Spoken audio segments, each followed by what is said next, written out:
आपकी daily routine में एक छोटी सी तब्दीली आपके मूड को नुमाया तौर पे बेहतर बना सकती है। ये एक चाय है, ये एक टी है जो मैं हाईली रिकमेंड दुनिया भर में इसे पानी के बाद दूसरे नंबर पे सबसे ज्यादा पिया जाता। बेशुमार फवायद हैं इस टी के, जिसमें मूड को बेहतर करना भी शामिल है। इसमें वो तमाम फार्माकोलॉजिकल एक्टिव कंपाउंड शामिल है। ऐसी चीजें शामिल हैं जो साइंटिफिकली प्रूवन है डिप्रेशन के अलामात कम करने में। एक स्टडी में लिखा गया है कि हफ्ते में इस चाय के सिर्फ 3 कप पीने से 21% तक डिप्रेशन में कमी आती है। और इससे भी अहम बात कि अगर कोई रोजाना इसका 1 कप पीता है तो इससे डिप्रेशन में 51% तक कमी आती है। डिप्रेशन की अलामात आधे से भी कम हो जाती है। मैं आपके साथ कुछ और जरूरी बातें भी शेयर करूंगा वीडियो में जो इस चाय की इफेक्टिवनेस को बढ़ा देंगी, इसका असर बढ़ा देंगी। अब डिप्रेशन होता ही क्यों है? बहुत सी बातें, किसी करीबी इंसान का दूर चले जाना, किसी प्यारे का खो जाना डिप्रेशन की वजह बन सकता है। काम की स्ट्रेस डिप्रेशन की वजह बन सकती है। नींद का पूरा ना होना डिप्रेशन की वजह बन सकता है। कोई ग़िज़ाई कमजोरी है जिस्म में, न्यूट्रिशनल डेफिशिएंसी डिप्रेशन की अलामात पैदा कर सकती है। और फिर बहुत से लोगों की ये कोशिश होती है कि वो मेडिकेशन का ऑल्टरनेटिव ढूंढ पाए, तो ये टी शायद आपकी हेल्प कर पाएगी। और ये ग्रीन टी हमारे रोजमर्रा इस्तेमाल किए जाने वाली चाय से मुख्तलिफ इस तरह कि इसे कम से कम प्रोसेसिंग से गुजारा जाता है, जबकि जो ब्लैक टी है, जो चाय हम घरों में बनाते हैं, इसे मुख्तलिफ केमिकल्स के जरिए फर्मेंटेशन के अमल से गुजारा जाता है। ऑक्सीडेशन की वजह से इसकी नेचुरल केमिकल कॉम्पोजिशन चेंज हो जाती है, इसकी साख बदल जाती है। जबकि ग्रीन टी अनफर्मेंटेड रहती है, अपनी असली हालत में रहती है, जिसकी वजह से इसमें मौजूद कुदरती एंटीऑक्सीडेंट्स और पॉलीफिनोल्स जो सेहत के लिए फायदेमंद कंपाउंड्स हैं, जो सोजिश को कम करते हैं, बीमारियों से बचाते हैं, ये इसमें महफूज रहते हैं, जिसकी वजह से इसकी अफादियत ट्रेडिशनल चाय की निस्बत ज्यादा होती है। बहुत से लोग वजन कम करने के लिए ग्रीन टी का इस्तेमाल करते हैं, इस पे भी रिसर्च मौजूद है। कुछ लोग स्ट्रेस कम करने के लिए ग्रीन टी पीते हैं। ग्रीन टी बॉडी की स्ट्रेस से मुकाबला करने की सलाहियत बढ़ाती है, बॉडी की स्ट्रेस एडेप्टेशन बढ़ती है। दिमाग के कुछ हिस्से जैसा कि प्रीफ्रंटल कॉर्टेक्स और एक और न्यूक्लियस एक्कम्बेंस, ये वो हिस्से हैं जो बॉडी को एडजस्ट करते हैं स्ट्रेस के हिसाब से, हमारे इमोशनल रिस्पॉन्स को कंट्रोल करते हैं। इसके साथ साथ ये हिस्सा हमारी एडिक्शंस और आदतों को भी कंट्रोल करता है। फिर हिप्पोकैम्पस है। ग्रीन टी में मौजूद कुछ बायोएक्टिव कंपाउंड्स दिमाग के इस हिस्से पर डायरेक्टली असरअंदाज होते हैं और हिप्पोकैम्पस कॉग्निटिव फंक्शन को कंट्रोल करता है, इंसान की मेमोरी, लर्निंग, बिहेवियर को कंट्रोल करता है। ग्रीन टी में एक कंपाउंड एल-थियानिन मौजूद होता है। ये एक अमीनो एसिड है जो मूड को स्टेबल करता है। रिसर्च ये कहती है कि एल-थियानिन डायरेक्टली डिप्रेशन को इम्प्रूव करता है, स्लीप क्वालिटी बेहतर करता है, स्ट्रेस लेवल कम करता है। और एक और चीज है जिसे न्यूरोजेनेसिस कहते हैं, मतलब नर्व्स रीबिल्डिंग, जो असाबी निजाम में खराब सेल्स है उनकी मुरम्मत करता है, जो कि बहुत हैरान कुन है। और भी इफेक्ट्स हैं जैसे कि एंटी कार्सिनोजेनिक, कैंसरस सेल्स की रोकथाम, एंटी माइक्रोबियल इफेक्ट्स, बैक्टीरिया और वायरसेस के हमले को रोकना, न्यूरो प्रोटेक्शन। और ये रिसर्च भी मौजूद है कि उम्र बढ़ने के साथ जो दिमागी मसाइल जन्म लेते हैं, जिन्हें एज रिलेटेड कॉग्निटिव डेफिसिट्स कहते हैं, एल-थियानिन इन्हें रिवर्स करने में हेल्प करता है। और जो सबसे जरूरी चीज बॉडी में ग्रीन टी करती है वो है कॉर्टिसोल लेवल कम करना। कॉर्टिसोल स्ट्रेस हार्मोन है और कॉर्टिसोल ये जो स्ट्रेस और एंजाइटी के बाद आगे चल के डिप्रेशन की वजह बनता है। तो ग्रीन टी कॉर्टिसोल को रेगुलेट करती है क्योंकि ये स्ट्रेस अडेप्टोजन है। अडेप्टोजन मतलब एक ऐसा कुदरती प्लांट केमिकल जो बॉडी की स्ट्रेस मैनेजमेंट में मदद करता है, चाहे ये स्ट्रेस फिजिकल है या मेंटल है या बायोलॉजिकल है। तो मैं ये समझता हूँ कि 1 कप ग्रीन टी रोजाना आपको जरूर पीनी चाहिए, लेकिन यहाँ कुछ और चीजें भी जो आप ग्रीन टी के साथ जरूर ऐड करें। पहली चीज है एक्सरसाइज। एक्सरसाइज भी एंटी डिप्रेसेंट है। एक रिसर्च की गई जिसमें 156 लोग शामिल थे। ये सब एक बड़े डिप्रेशन से गुजर रहे थे, एक मेजर डिप्रेसिव डिसऑर्डर था ना। इस रिसर्च का मकसद ये जानना था कि एक्सरसाइज डिप्रेशन कम करने में कितना फायदेमंद साबित हो सकती है, पर इसका मवाजना ज़ोलोफ मेडिसिन से किया गया, जो आमतौर पर डिप्रेशन के इलाज के लिए दी जाती है। इन लोगों को 3 ग्रुप्स में तकसीम किया गया। एक ग्रुप ने सिर्फ एरोबिक एक्सरसाइज की, दूसरे ग्रुप को मेडिकेशन पर रखा गया और तीसरे ग्रुप को दवाई के साथ एक्सरसाइज भी करवाई गई। 4 महीने बाद इन तीनों ग्रुप्स में डिप्रेशन की अलामात में नुमाया बेहतरी देखी गई, लेकिन 10 महीने बाद जब दोबारा जांच की गई, फॉलो अप किया गया, तो वो ग्रुप जो सिर्फ एक्सरसाइज कर रहा था उनमें डिप्रेशन की अलामात ना सिर्फ खत्म हो गई बल्कि दोबारा कभी वापस भी नहीं आए, बनिस्बत मेडिसिन वाले ग्रुप के। जिससे ये जाहिर होता है कि अगर आप लंबे अरसे तक एक्सरसाइज करते हैं तो ये कुछ SSRI से भी बेहतर रिजल्ट देती है, वो मेडिसिन जो डिप्रेशन के लिए दी जाती है। ऐसा इसलिए होता है क्योंकि हमारे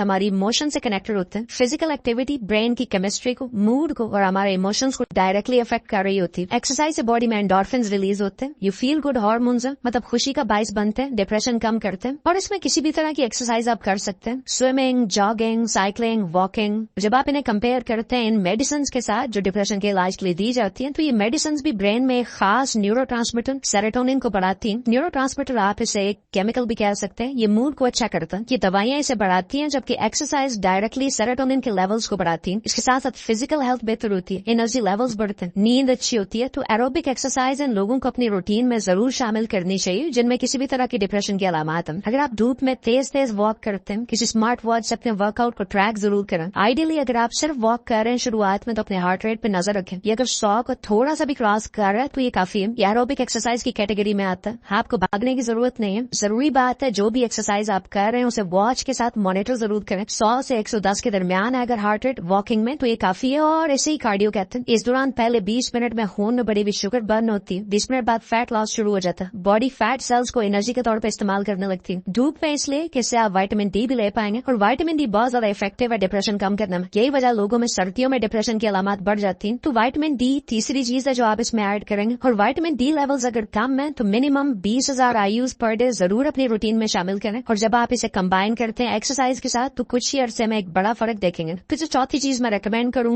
وہ ہے فاسٹنگ. رمضان کے پہلے اور بعد میں بھی فاسٹنگ کو جاری رکھیں, کیونکہ فاسٹنگ باڈی میں اسٹریس ہارمون جیسا کہ لیپٹن اور گریلن کو بیلنس کرتی ہے. ان کے بڑے لیول کو کم کرتی ہے جس سے اسٹریس مینجمنٹ میں مدد ملتی ہے. پھر فاسٹنگ انسان کو ایک سینس آف کنٹرول دیتی ہے, سینس آف اکمپلشمنٹ دیتی ہے کہ کچھ کیا آج میں نے, اور یہ فیلنگ اسٹریس میں بہت ضروری ہے, کیونکہ اسٹریس انسان یہی مان کے چل رہا ہوتا ہے کہ میرے ہاتھ میں کچھ نہیں رہا یا میرے بس میں نہیں ہے حالات. پھر ایک ہارمون ہے جسے برین ڈیرائیو نیوروٹرافک فیکٹر کہتے ہیں. یہ بہت ضروری ہے مینٹل کلیئرٹی اور فوکس کے لیے. فاسٹنگ سے اس ہارمون کی پروڈکشن بڑھتی ہے جس سے برین ہیلتھ اچھی ہوتی ہے, فوکس بڑھتا ہے, جبکہ اسٹریس میں اسکولٹ ہو رہا ہوتا ہے, دھیان بٹا ہوتا ہے, کوئی بھی کام کرنے کا دل نہیں کرتا. تو آپ اسے ٹرائی کریں اور اپنا ایکسپیرینس کامنٹ سیکشن میں ضرور لکھیں. اپنا خیال رکھیے. آپ سے ملاقات ہوتی ہے نیکسٹ ویڈیو میں. اللہ حافظ.